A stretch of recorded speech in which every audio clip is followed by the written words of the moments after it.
Hello and welcome to the Satluj TV podcast. And today's returning guest is Dr. Gurinder Grewal, MD, who is not only a distinguished cardiology specialist in California with over 48 years of experience, he's also a passionate advocate for Sikh and Khalistan causes.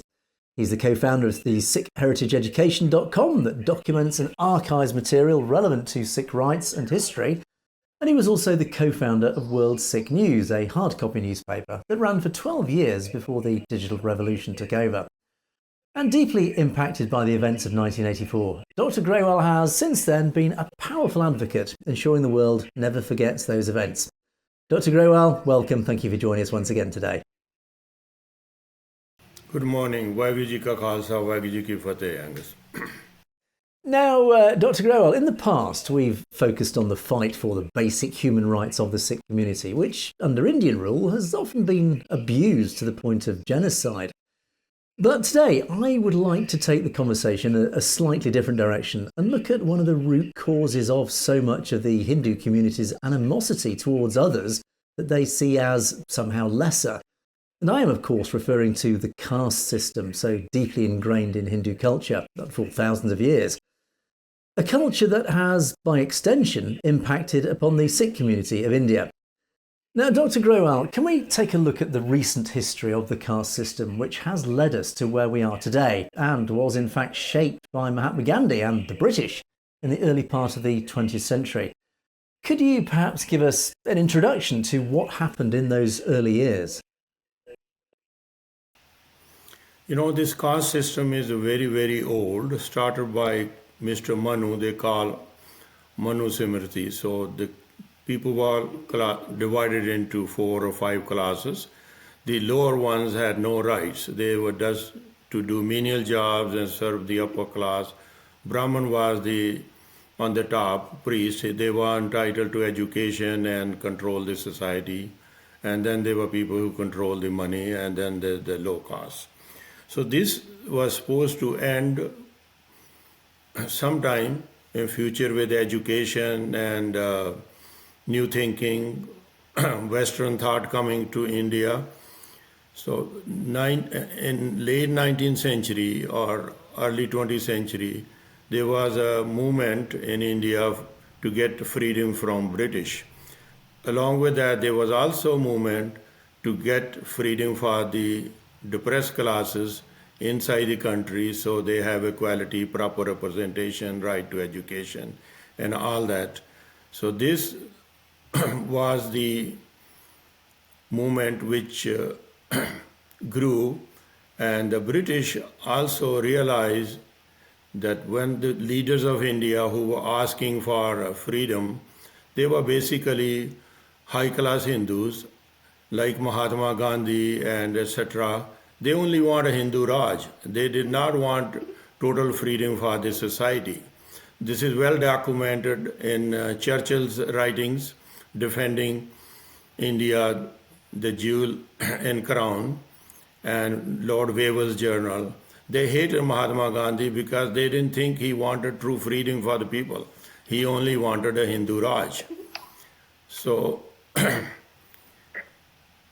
the Congress had a two-pronged approach. One was inside the country to reform so the people of low class, Dalits, get the proper rights which were due to them. And then there was a freedom from British. When Mahatma Gandhi came to the scene, he changed all that. So he told the people of depressed classes, don't worry, this is an internal matter. We can sort out later. Let's get freedom from the British. And he became a Mahatma. Mahatma is a great soul. So the question of leadership got lost, and he came on the scene like he's the only one who can deliver the message. In 1929, there was a conference by B.C. Mandal in Madras, which is now Tamil Nadu. The conference was on the depressed classes. He was a representative. He brought out clearly that these great patriarchs, what they're asking from British are not able to give it to their own people inside the country. So this movement kept growing and became more powerful, and this movement for freedom was also getting powerful. The British called a roundtable conference to discuss all that, where Dr. B.R. Ambedkar was a highly educated man from the Dalits, the depressed classes. He studied law in England. He had a PhD in economics from New York. So some of the Dalit leaders like Swami Achyutanandan Maharaj and Manguram Mangia, they sent him to represent the Dalits at the roundtable conference. And Mahatma Gandhi was representing the Congress, and he had a great difficulty accepting B.R. Ambedkar as the representative of the Dalits. He said he was representing the Harijans. So he was a very con man. So he called them Harijan. Harijan means people of God. Well, it was just a slogan, but they were treated the same as they were treated before. So Dr. Ambedkar fought in the conference the best he could, and his point was that they needed seats in the new constitution in the parliament where only Dalits will vote. So they'll be true representatives of the Dalits. And Gandhi did not agree. So there were 3 roundtable conferences. And after the second roundtable conference, British Prime Minister Ramsay MacDonald gave an award which is called Communal Award. In that award, there were 71 seats granted in new constitution for the Dalits, which means on those 71 seats, only Dalits will vote. But rest of the open seat, Dalits will still vote. So they had a double vote. And when that award was announced, Mahatma Gandhi opposed it vigorously. He went on to fast unto death. He said he was going to die. He would not let them vivisect the Hindu religion, Hindu society. So he went on a fast, and he was in jail, Yervada jail. He fasted only 4 days. So great scenario was built. His health is poor, his blood pressure going down, he's going to die, and they put pressure on Dr. Ambedkar that he will be held responsible for this great man's death, and there may be massacre of Dalits. Hundreds and thousands may die after that. So that much pressure Dr. Ambedkar was not able to bear. He met Gandhi and made agreement. Gandhi said, don't worry about 71 seats. We will give you double the seats as long as you don't ask for separate electorate. So they granted 147 seats, where Dalits will be the only person elected, but they will be elected by everybody. So this was a great deception which Dr. Ambedkar did not understood, or if he understood, he just could not fight Gandhi. So they agreed there was 147 seats and some other benefit seats in the state assemblies proportionate to the Dalit population. And they signed this pact is called Pune Pact. In 1932, they signed this. Ambedkar signs representing the Dalits. And Gandhi, this man Bania is a business people, money man, did not sign. He asked a Brahman, Madan Mohan Malviya, to sign on his behalf. There were total of 28 signatories. So the Pune Pact was accepted and became basis of the new constitution. So the effect of Pune Pact is what Ambedkar did.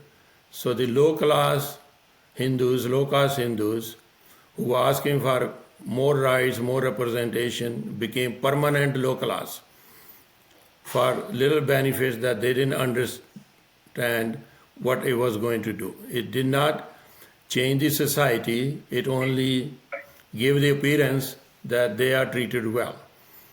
As a result of this, when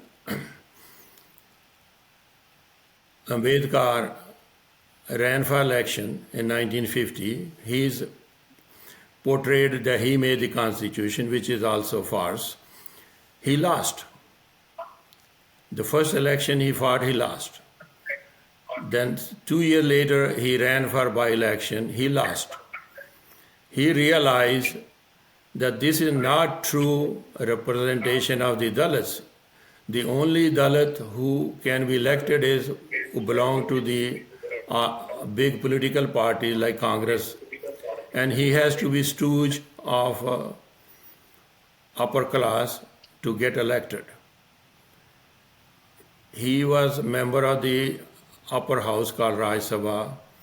When one of his speeches he said, "This constitution serves nobody, and I will be the first one to burn it," but it was too late.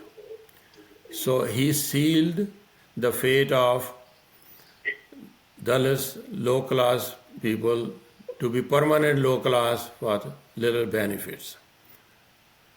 And it was a great deception by Mahatma Gandhi to con in Mr. Ambedkar, and it was a great betrayal by Ambedkar to his own people that he was supposed to represent. When he signed this, he never called a meeting or discussed anything with the other Dalit leaders of his time. He just went on. He could not take the pressure. He couldn't stand up to Mahatma Gandhi and make almost 1/4 of the population permanent slaves in India, and it still continues today. So do you think Dr. Ambedkar, do you think there was any malice of intent? Do you think he wanted things to fail for the Dalits, or do you just think he was simply outsmarted by Gandhi? He was very knowledgeable. I think he could not think freely. He could not think like a free man or determined man who wanted to get something which was due to the Dalits. He could not overcome the pressure from Mahatma Gandhi, because in one of his speeches in Bombay, after signing this, he made the remark where he was greatly cheered that he signed Pune Pact to save the life of greatest man in India, and also to accomplish the safeguards he discussed in a roundtable conference. So he could not think of emancipation. He could never come to the point saying, "We are not Hindus." He was just looking for better bargain, more political power, not what they needed. They needed to say, "We are not Hindus." Just like Guru Nanak said, "We are not Hindus." Or there's a book also later written by Concept Nabha saying, "We are not Hindus," in details what the Sikhs said. But Dr. Ambedkar could never muster the courage to come to that point. Yeah, so it sounds more he was an ambitious politician who just failed at something very important in his career. I'm very interested then in this real betrayal of the Dalits, because it appears, if I understand correctly, that they were basically offered a deal that was, we will give you this limited amount of power, which in reality wasn't power, but we will give you this if essentially you become Hindus. You know, in 1936, Dr. Ambedkar wrote a book. It's called Annihilation of Caste. This was a speech he was going to give at one of the conferences in Lahore. There was a society called Jatpat Todak Mandal. They were against the caste system, but they were not willing to go all the way. They invited him and he wrote that speech. Later on, there was some disagreement. They wanted him to delete some part of the speech. He disagreed, so he never gave speech. He published in a book. In this book, clearly he says, "I was a born Hindu, but I am not going to die a Hindu." So this is 4 years after the Pune Pact.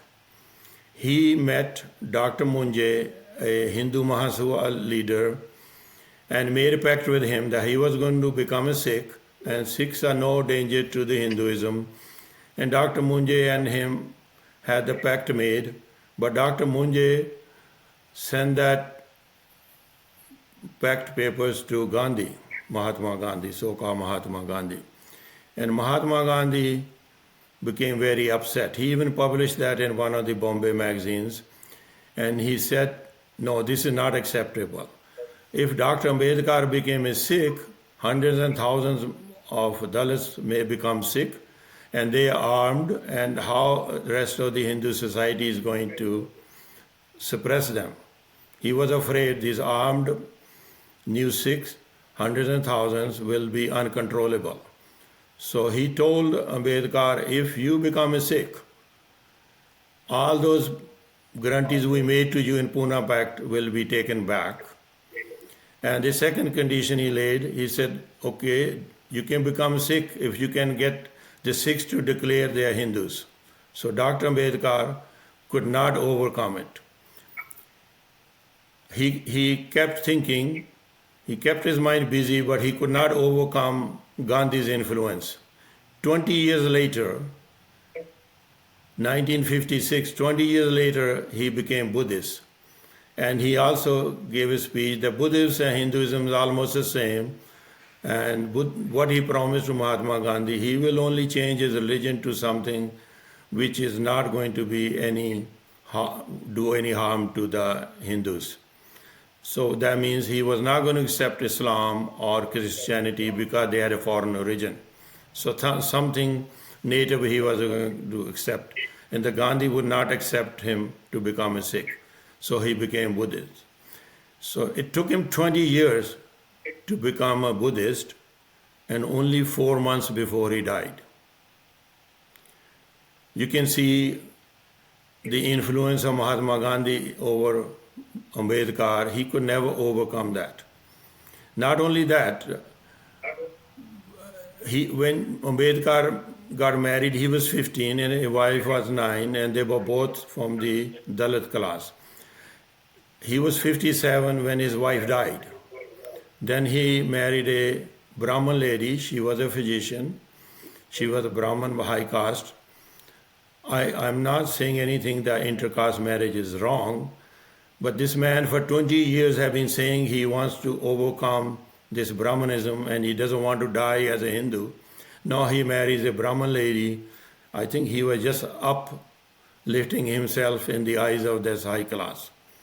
So the influence of this great soul was so strong on this Dalit leader that he could never rise up to what he was supposed to do. And Mahatma Gandhi, he's painted in the West as some great figure. They've made films about him, they've written books about him. But actually, certainly as evidenced here, he was very manipulative. He was a very shrewd politician. He was very clever. And he wasn't just a benign figure. He was essentially acting as, or he was using protectionism, simple, basic protectionism for the Brahmins and the upper caste at the expense of the Dalits. That, to me, is not a very, it's not a great expression of humanity, which contradicts everything that we are told about him. Yes, it's a great paradox. People have not understood it. When he went to South Africa, he was insulted, kicked in the train, in the horse buggy, and all that. And they say he fought for the rights of the blacks. He didn't. What he said to the British or the Europeans, okay, you have your own special car and the train, you have your special bathrooms, but don't put me with these blacks. Have Indians need one in the middle. So he made the class system worse. Instead of 2, there were 3 classes. He had a sergeant rank in the British Army, which was fighting the blacks. They called them Kafirs. He was given an award as a sergeant, which he returned when he came back to India. So his history is very, very controversial. He accomplished nothing in his life for India's freedom. He only accomplished one thing. He converted the lower class Hindus permanent Hindus. This is his only accomplishment.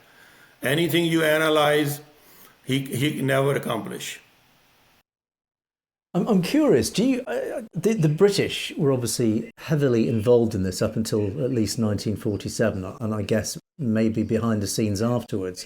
What was the British attitude towards the caste system during those early years and in these roundtable negotiations? Were they sympathetic to the lower caste, or were they siding with the Brahmins? Well, British were successful. They wanted to rule the country. So whatever way they could control them, it suited them to keep them separate. But towards the end, when they were leaving, they wanted to make sure that these so-called freedom fighters don't get a Hindu Raj. So Muslims were given separate country because they could not agree on anything. There were elections before 47 where Muslim League won some states and the others they were minority, and Jinnah went to Patel. He said, let's form a coalition in some of the other states. Their answer was very simple. Forget it. Become a congressman, give up your identity, and you can join us. So the Hindu upper class became controlling community by default, and Dr. Ambedkar contributed to that to great length. What Grewal and Churchill did not want Gandhi to have, Dr. Ambedkar made Gandhi successful in getting the Hindu Raj. Not only that, while he was working in the formation of constitution, he was the head of the committee which was doing the writing, not deciding the points. He brought Article 25, which made, according to Article 25, Muslims and Christians had their own separate religion and all the formalities. He said Jainism, Buddhism, Sikhism, Hindus don't have that separate, so they are all Hindus. The Sikh representatives to the Constitutional Committee, Sardar Hukum Singh and Sardar Bhupinder Singh Maan, argued with him at great length, especially Sardar Bhupinder Singh Maan, that we are a rural society, we have our own traditions, we are not Hindus. But he would not agree. They were outvoted, they never signed. So not only he made the low-class Dalits permanent Hindus, in constitution he made Sikhs also Hindus, which is terrible.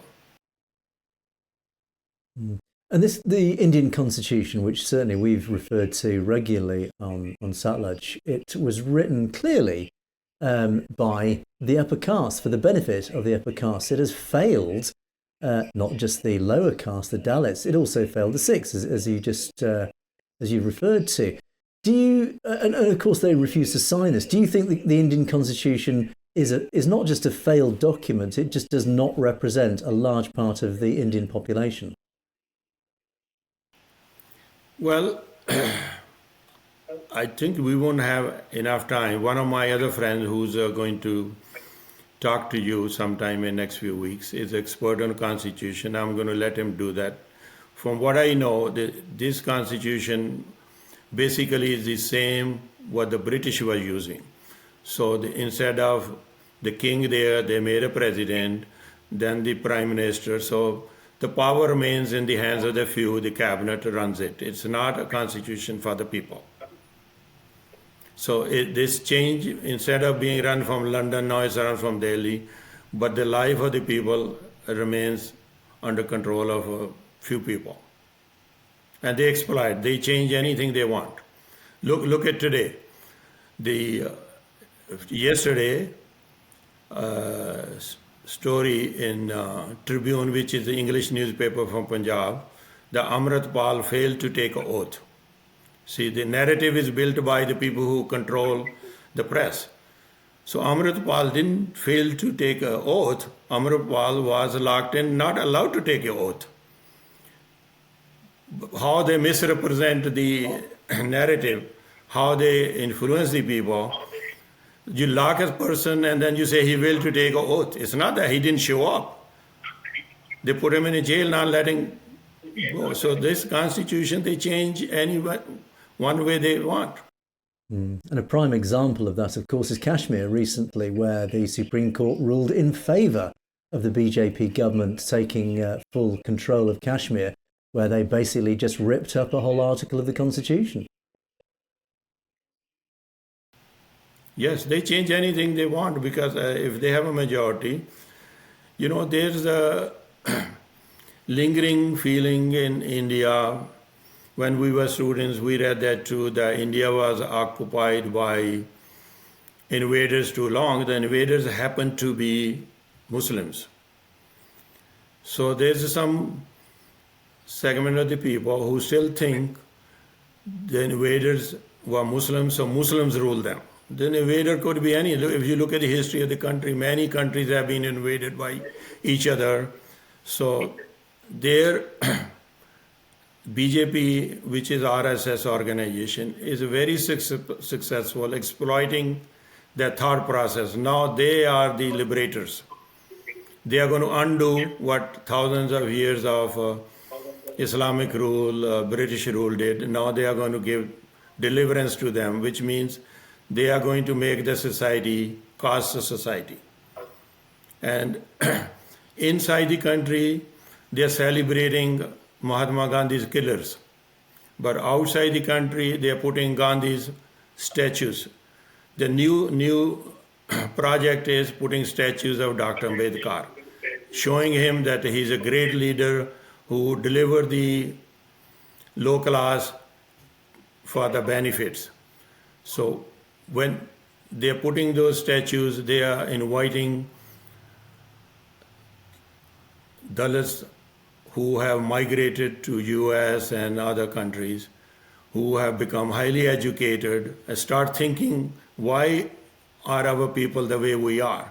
Now they want to continue the deception. So they invite them, say, look, we have now statue of Ambedkar going in US, how great a man he was. And they go there, they feast with them, they celebrate with them. And I wonder, what the heck are they celebrating? Their slavery? See how they change the narrative. In US, there's a movement where statue of Robert Lee, who was a Confederate general, was removed from Virginia. Defense installation like Fort Bragg, North Carolina, name is changed to Liberty, Fort Liberty. So Confederate flag from South Carolina Assembly was removed a few years ago. While there's a movement to get rid of all the symbols of slavery, and the symbols of slavery from India are coming to US. They're trying to make America, saffron America. This is not acceptable.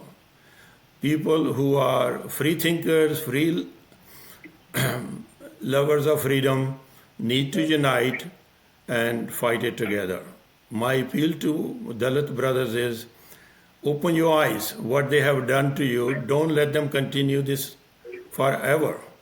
I don't know if you have the video to show.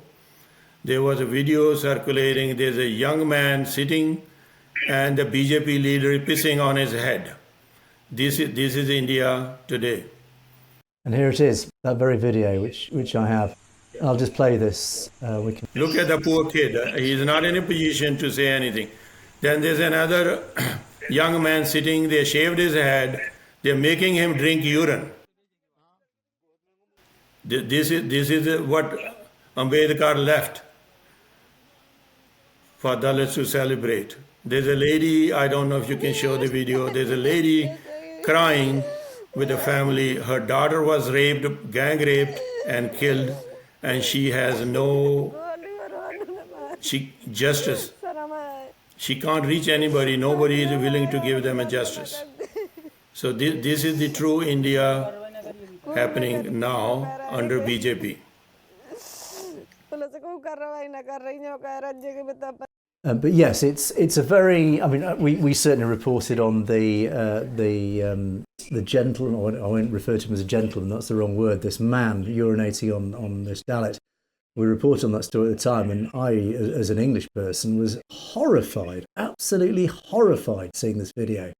But it is an everyday example of this caste system that just perpetuates across India, a system that was supposed to be legislated against, but is still very much alive and well. And they are trying to export this across the diaspora. Dr. Grewal, it has been a pleasure talking to you once again, but there we must leave it. But we will continue this conversation at a later date. But thank you so much for joining us. It has been a pleasure. Thank you, Angus. Thank you for having me. It's been a pleasure. And thank you for watching the Satluj TV podcast. We will see you next time.